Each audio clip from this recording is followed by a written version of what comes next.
Hello and welcome to The Libertarian Perspective, a discussion of state, local, and national issues with a libertarian flair. My name is Doug Klippel. I'm the former state chairman of the Libertarian Party of Florida. We appreciate you tuning in to today's broadcast. With me, my regular partner in crime, Phil Labe. Phil, the regional representative for this part of Florida from the Libertarian Party of Florida.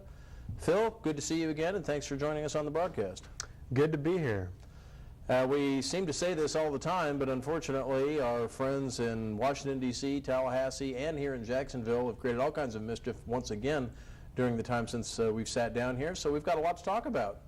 Yeah, they're trying to tell me that a huge $1.7 trillion deficit is actually huge budget cuts. I don't understand that, but apparently that's the way it is. We've got to get into this creative accounting, the creative government accounting, I suppose, Phil. Well, we do have a very full show. We have an overhead that we're going to put up that talks about what our discussion points are going to be today. Today's broadcast, elections, bombs, and taxes, may be kind of an unlikely trio, but we will go ahead and talk about those in that order. We'll have a brief recap of our local elections and some of the runoffs that are going to be taking place. Bombs over Libya. We are engaged in yet another military adventure. We'll talk a little bit about that.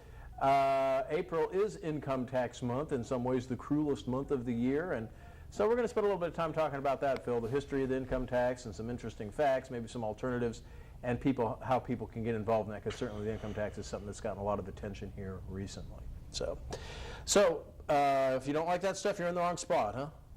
Yeah. All right. Well, let's go ahead and Phil, let's talk real briefly about the elections. We have an overhead that we're going to put up around that. I guess kind of the top of the ticket election news is that we do have a runoff. Mike Hogan and Alvin Brown is going to be on May the 17th. Some of the council races have also moved to runoff, and so that's going to happen. Interesting, I'm going to be interested in your thoughts, Phil, in terms of, is Mike Hogan too far right to be elected? We're hearing some of that even from people that are so-called conservatives. Alvin Brown, in his defense, even though he is a Democrat, he is pretty well known as a fiscal conservative. At least that's what he is saying. And a lot of people are talking about Mr. Brown's connections to Washington, D.C., and about how that might make him a good mayoral candidate. A lot of different supports and endorsements of each, including the Weaver household being divided, with Wayne Weaver, the owner of the Jaguars, supporting Mike Hogan. His wife, however, supporting Alvin Brown. According to Mr. Weaver, it's not that uncommon for them to differ on political endorsements, so that would be some interesting dinner time conversations. And I guess, Phil, we'd have to be pleased that the concerned taxpayer candidates that we talked about that were endorsed, and we had John Winkler from Concerned Taxpayers on our last broadcast, most of those candidates were either elected or made it into the runoff election. So your take, Phil, on what we saw with the recent election, this thing around Mike Hogan, do you think he's too far to the right to be elected? What's your take on that? Well, we don't have very many choices. I'm not a fan of either of those guys. I probably won't, in the May election, I probably won't vote for either of them, to tell you the truth, but at least they're both trying to pretend that they're fiscally responsible. I know Mike Hogan, he did come out when we were lobbying Tallahassee to try and put a cap on how much government can raise taxes, and I respect him for that, and I really hope that's a sign for the future if he gets elected. Yeah. You know, there are a lot of folks, of course, anytime there's any kinds of cuts in government, you always hear from the people whose toes are getting stepped on first, and of course it usually immediately goes to, we're not going to be able to fund school programs, we're going to have to close libraries, we're going to have to close fire stations. Your reaction to all of that typical rhetoric? Well, we've already, in the Libertarian Party, since it's so predictable, we've already been talking in our local group about using it to perhaps have a press release, maybe donate some Libertarian books to the library, and bring attention to the fact that for the last several years, we have to shut the library down right at the budget time. The rest of the year, it's like a video store. Every new release is there in multiple copies. Like I brought to the attention during one budget workshop. They have 64 copies of Paul Blart Mall Cop. A nice film, but losing the ability to watch Paul Blart Mall Cop isn't going to make our children illiterate. They need to choose how they spend their money more wisely. Maybe then there won't be a danger of them being shut down every year. Yeah, I mean, it's always been kind of interesting to me that if you actually walk into the regular branch library, say somewhere here in Jacksonville, it does look like the cross between an old Blockbuster store and a computer lab. And certainly with the computers, I certainly think that that is a sign of the times. You can certainly see libraries offering computers, because that's the way so many people get information nowadays. But this notion of having rack after rack of dusty books on a shelf, and perhaps having latest video or DVD releases, it seems like the model of library might have to be revisited. Yeah, I mean, actually for books that I'd like to read, I decided to read The Fountainhead by Ayn Rand a while ago. I had to search and I had to drive to the branch that had one of the few copies. Yeah. So it's not really a focus on books. Even if it was, it's just a fear tactic that they use to scare you into having your taxes raised.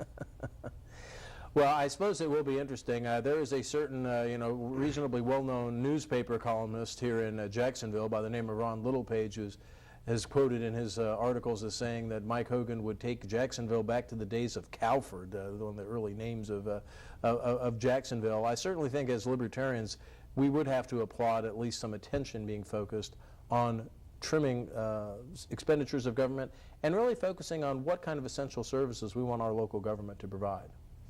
Absolutely. Our government gets into everything. If you actually went and paid attention to some of the votes, it would blow your mind. I've seen things talking about a go-kart track, a city-funded go-kart track. I mean, that's just ridiculous. We have a equestrian center. I mean, is it really a choice between do we need all of it or none of it? I mean, they want to talk about getting rid of fire stations while we have a free horse park. What is that? Yeah. Well, point well taken. And certainly after the election on May the 17th, and we of course certainly do encourage folks to get out to the polls, I'm sure that we'll be talking on our next broadcast about the outcome of that election and what we can expect from the next mayor. So. Well, Phil, let's switch gears a little bit. We have another overhead that we're going to put up, which is entitled Bombs Over Libya. And so we're going from a local to a national, or really an international issue here. President Obama authorizing airstrikes to support of rebel forces and enforcing a no-fly zone. The idea is that it was a humanitarian effort because the forces of Muammar Gaddafi were massacring villagers. At the bottom line, here we are engaged in yet another military campaign. A lot of people are claiming it's done for humanitarian reasons, but what about the resulting civil war that's going to continue to rage in that country?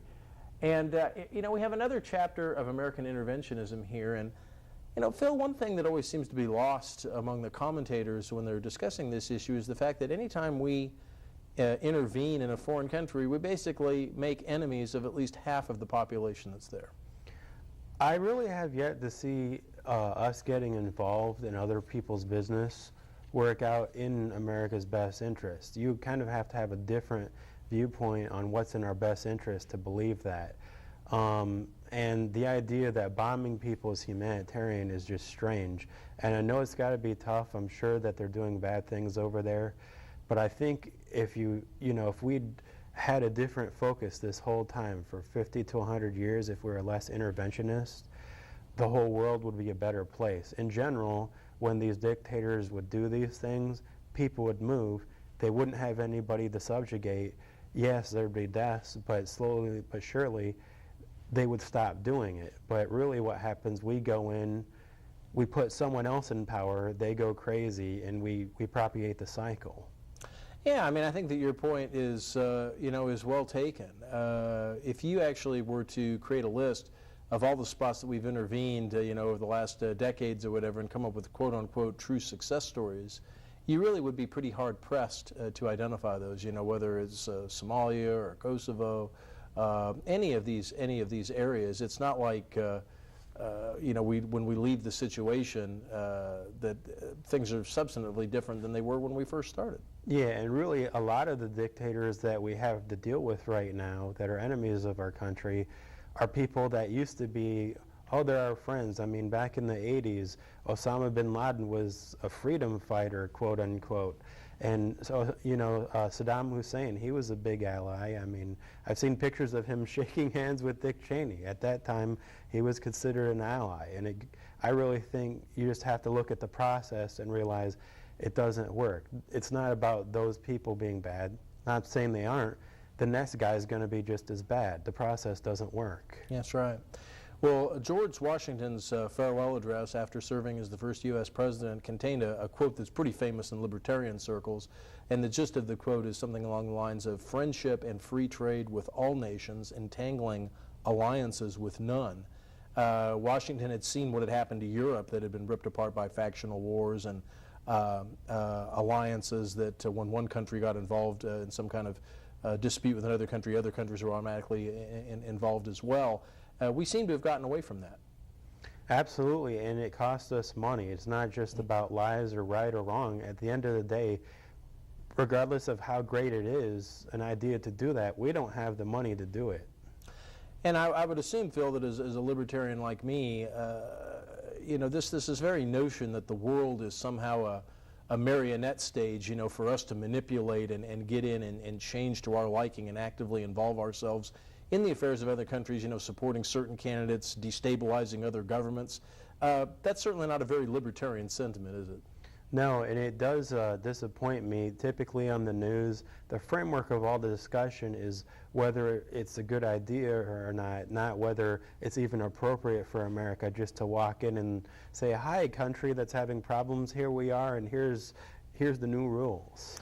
Yeah, and I think the thing that's really unfortunate about it is that, I mean, you know, obviously, we are a great country. We do have, you know, positive influence around the world in a lot of ways, are looked up to by the rest of the world. And that really was the vision of the Founding Fathers, that we could serve as a beacon of hope and freedom. But unfortunately, I think that message gets overshadowed when we actively involve ourselves in the internal dynamics of other nations. Yeah, regardless of what you tell people, when you bomb their country, they're just... You can't really talk them out of not liking you. I mean, they're going to not like whoever bombs them, regardless of how well-meaning the bomb was. Yeah, absolutely right. And you know, I'm sure, like me, you've probably seen some of the news stories about you know, children that have been you know, the victims of bombings of some of the military campaigns.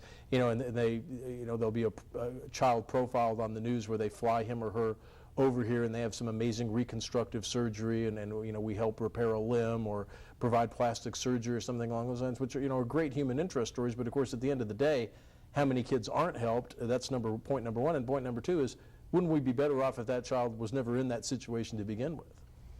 Yeah, I mean, you know, these countries, they might fight whether we get involved or not, but at the end of the day, sometimes I think our actions, not just the military actions, but what happens after. Every time we get involved, we, you know, obviously, we feel guilty because we hurt some kids, so we throw money at that country. So I think some countries literally, I mean, you have to be crazy, but the crazy dictators, they literally are like, let's cause some problems so I can get some free American money. Yeah. And of course, it should be pointed out, Phil, that obviously, I mean, as libertarians, we would have no issue if the, you know, Libyan American Association here in the United States wanted to pool money or resources or take their own time and energy to provide support to the rebels in Libya or to Muammar Gaddafi's government.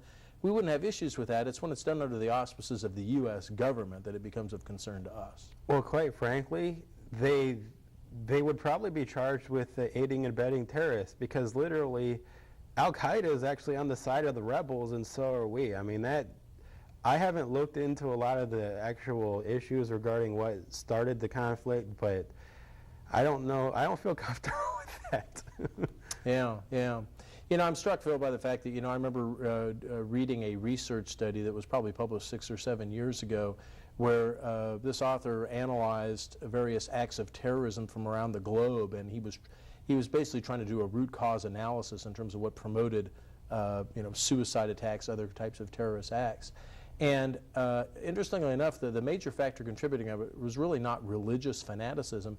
The major event that was contributing to terrorist attacks was the presence of foreign troops on native soil. In other words, when individuals in countries, when there's a standing army or a military force of another nation, that tends to be an igniter of terrorist activities within that nation. And of course, when you consider our military thumbprint around the globe, that has to be concerning. Absolutely. I mean, I remember this fun movie from the 80s, Red Dawn. It was about what would happen if the Russians at the time attacked. I'd be up there with them trying to shoot at them regardless of if the Russians were nice and trying to give us stuff. That's fine, but go back to Russia. Don't come here and take over America. I don't want it to happen. Absolutely right. And then finally, Phil, just to finish up this discussion, I know that in previous shows, you've mentioned the fact that you actually came to libertarianism from the left. I mean, you actually were a Democrat before. And certainly there's been, a lot of talk about the fact that a lot of Democrats who elected Barack Obama because they saw him as not continuing the policies of the Bush administration in terms of military adventurism, military interventionism, saw him perhaps as curbing some of what they saw as the excesses of the Bush doctrine in terms of military strategy. There's been a lot written about the fact that now these folks are saying, well, hey, we elected this guy, now what's he doing? I mean, he's continuing the same policies. Your reflections on that? To me, the media is a little quiet about it. I mean, you could say, well, maybe he did or didn't promise this, but obviously his tone was that we're not going to be that militarily involved. In fact, I believe at one point, the way he would pay for his proposed health care package was in the savings from exiting Iraq and Afghanistan, and obviously that didn't happen. I'm really disappointed in him, and unfortunately, though, I think if you're anti-war, I don't think the Democratic Party is the proper place to be. It doesn't go, if you take a historical analysis, it just doesn't work out. A lot of the biggest wars happened under Democratic leadership, and currently, very obviously, he's really acting like George Bush. He's a great Republican president at this point. Yeah, I think it can safely be said that both Republicans and Democrats do see the world as something that America needs to manipulate, and they do believe in foreign interventionism. I mean, there may be some varying degrees in terms of which they agree amongst that between Republicans and Democrats, but as a fundamental philosophy, that notion, which of course is anathema to a lot of libertarians, I think is something that is kind of part of their core principles. Yeah, and that's why I think people, if you really are anti-war, you need to look at our party. We're the only party talking about this stuff. We're the only party that wants to take a rational viewpoint, and sometimes people try and twist our words and act like we want to have no guns, which is not true. We really believe in the Second Amendment, or that we want to have no military, and it's like, no, if you shoot at us, then we can shoot back. But if you shoot at someone else, I mean, that's too bad. Yeah, absolutely, absolutely. All right, so for those of you that are enjoying this conversation and are maybe interested in the fact that the Libertarian Party is really the only anti-war party that's out there, maybe you've heard about some of the other things that we've talked about and you find you want to learn a little bit more information, there's a couple of things you can do. First of all, check out the website of the National Libertarian Party, which is www.lp.org. That's pretty simple to remember. So check them out, and you can find a little bit about libertarian philosophy, libertarian party platform, et cetera, et cetera. And then, of course, locally. Phil, you've got some local events coming up. Why don't I let you tell the audience about where you're going to be meeting? I guess it's going to be the 21st of this month. Yeah, the third Thursday of every month. Go ahead and tell the crowd out there how to get involved. Well, first of all, I really want to encourage you to check out jaxlp.org. We've actually really overhauled it. If you've looked at it a couple months ago, look at it now. And we're constantly updating it with news feeds. We're letting people know how we feel about different events, and we got a brand new logo. And some of the things we're going to be doing on the 18th, which is the actual tax day this year, we'll be out at the main library, as we have been for years. Way before the Tea Party, we've been having our tax day protest, and it's a great time. Come out and see us. On the 15th, we'll probably be out at the Tinseltown movie theater. There's an opening of this movie called Atlas Shrugged, which has libertarian undertones to it. So we'll be out there, hopefully passing some stuff out. You might want to check out the movie too. It's an interesting movie. But come out to our meeting. If you've never been to a meeting, come out. It's at the Golden Corral across from Tinseltown. It's on South Side, where we meet in the back left room, and it's a great time. And and real quickly, if you want to, come out to the statewide convention at the end of this month, from about the 29th to the 31st. Saturday's the main business day meeting where we'll have some voting, and it's a great way to meet libertarians from all around the state of Florida. Yeah, well, thanks so much for that overview. Now, I know that on the bookshelf, Atlas Shrugged is about that thick or whatever. We don't think this is a 6-hour movie, do you? It's going to be a three-part movie. This will be the first installment. I think you'll watch it and you still won't know who John Galt is. So.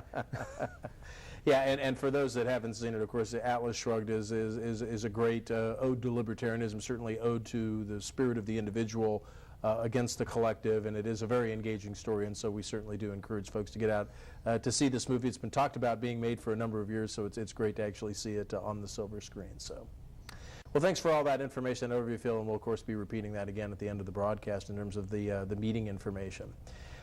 Well, we're going to switch gears here a second, Phil, and talk about a subject that I'm sure is near and dear to your heart, the income tax. And of course, April is income tax month. We do have an overhead that we're going to go ahead and put up around this. It certainly has to be among the least favorite time of the year for libertarians, because we just kind of shake our head and scratch our head at all the insanity that goes on around the income tax. You know, there was a fitness guru a few years ago. Her mantra was "Stop the insanity," and I feel like screaming that every April because we get into income tax season. You know, hours and hours of wasted tax preparation time, draconian rules and regulations, the IRS, obviously very iron-fisted hand of the government in terms of enforcing the tax code. And furthermore, the income tax helps provide the fuel for the uncontrolled growth of the federal government. And certainly as libertarians, that's not anything that we're in favor of. Let's go ahead and look at the next overhead while we're focusing on this, because a brief history of the income tax, you know, and Phil, I find that a lot of people don't realize this. You know, a lot of people just think the income tax was, you know, something that always existed, was always around. It was actually first imposed during the Civil War, during the 1860s, and then again in the 1890s. The U.S. Constitution actually specifically prohibits, it's very important to point this out, the Constitution specifically prohibits direct taxes without apportioning it among the states, basing it on the census. So in other words, it actually prohibits a tax on income, but in 1913, the 16th Amendment was added to the U.S. Constitution, which allowed for the levying of an income tax. So, you know, Phil, I guess, you know, for folks who might think that, oh, this is just something that's always been around or whatever, that really is a misnomer. Well, not only has it not been around, it's a negative effect on our economy. It makes employers not want to hire as many people. It makes people not want to be as productive. I've heard people say, I don't want to work overtime, all it does is go to taxes. So it has a drag on our productivity, even though we're a very productive country. And Phil, the point does have to be made that, you know, incentives do matter. And when you change a tax code to make certain behaviors advantageous, make others disadvantageous, that does change an individual's behavior. I mean, that's point number one. And then point number two is people who somehow believe, you know, the progressive income taxes, you know, is a measure of fairness and that people that make more should pay more and things along those lines. What they fail to realize is that the tax code is so complex that an individual of means, somebody who's wealthy, can always find, you know, they can afford the tax help, they can afford the accountants, they can afford the tax attorneys to work their way through that type of a system and basically end up not having to pay very much. So the people that get disadvantaged are actually the mid to lower income folks. Yeah, and people should be very afraid right now in Washington because of the huge $1.7 trillion deficit. And I mean, that's a year over year. We're continuing every year to add more to the deficit. There is talk of that they're trying to say it's not, you know, it's not a problem of spending, it's a problem of income. That means they intend to tax us more. And you should be afraid. And really, the tax code is so complicated that I don't even think most people are paying the right amount of taxes. Most people don't know how to do deductions. And when you do, it's really sad. It changes your behavior. When I bought an air conditioner, I looked at which brands I could deduct from my taxes. And really, there's a whole other side, we probably shouldn't get into it, where they do try to use the tax code to control how you spend your money, and that's not cool. Well, it certainly happens with businesses and tax codes too, you know, and there's all kinds of lobbying that goes on behind the scenes to get certain products or certain models of products of certain manufacturers to be on a tax-exempt list or a tax credit list, so it certainly is a big political football. Phil, we have a slide that we're going to put up around the facts on the income tax, and some of this is 2008 data, so it's probably the situation has even gotten worse, but you know, you just look up there, pages in the tax code, 41,000 in 1995 to 67,000 in 2008. The compliance cost estimated at $112 billion in 95, $265 billion, over a double in 2008. Again, who knows what it is now? Pages in the 1040 book from 84 to 142. Number of hours spent on compliance, 5.3 billion to 6.4 billion, basically a 20% increase. And then finally, the revenue just from H&R Block, just one income tax preparation firm, going from 740 million to 2.2 billion dollars. You know, what kind of costs do we incorporate? You know, do we take on from having to try to comply with this tax code? I think there's a personal cost to our country too, because what people are doing, some of our brightest minds, and people don't want to admit it, but it's true. People go where the money is. People want money to take care of their family, and the money is in this. They're not out there studying to be a doctor to cure cancer. They're not studying to make the new car that runs on sunshine or water. What they're doing is spending their time earning degrees to help people manipulate their taxes against the government. Yeah, absolutely right, Phil. Absolutely right. And we're going to go ahead to our next slide. We're going to move kind of quickly because we're actually coming to the end of the broadcast. But you know, in terms of the breakdown of people, in terms of who's paying these taxes, you know, it's estimated that over 40% of the people don't pay any income tax at all right now. And there is an issue. You know, you always hear politicians talk about people paying their fair share. But you really do have to worry about who's paying these taxes, you know, with the top 25% of earners being categorized, 67% paying 87% of the taxes. Let's go ahead and look at our next slide, alternatives to the income tax. We'll talk more about these in future shows. We've already talked about them in previous shows, but certainly the fair tax, some kind of retail or consumption-based taxes. As libertarians, of course, we have some issues with these because it doesn't always reduce the overall level of taxes, but it does simplify a system that's out of control right now. And hopefully it does make a little bit more obvious the actual amount of money that people are actually paying for taxes.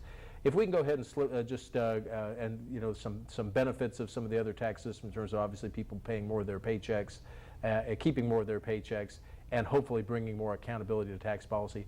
Let's go ahead and put our last slide up, Phil, and then I'll get a couple of closing comments from you. In terms of getting more information specifically around income tax issues, of course, the LP.org site, the fairtax.org, cato.org has some great resources up there, nationaltaxpayersunion.org. We did mention, Phil, the April the 18th at the Maine Post Office, the LP of Duval County will be out there with our annual tax protest.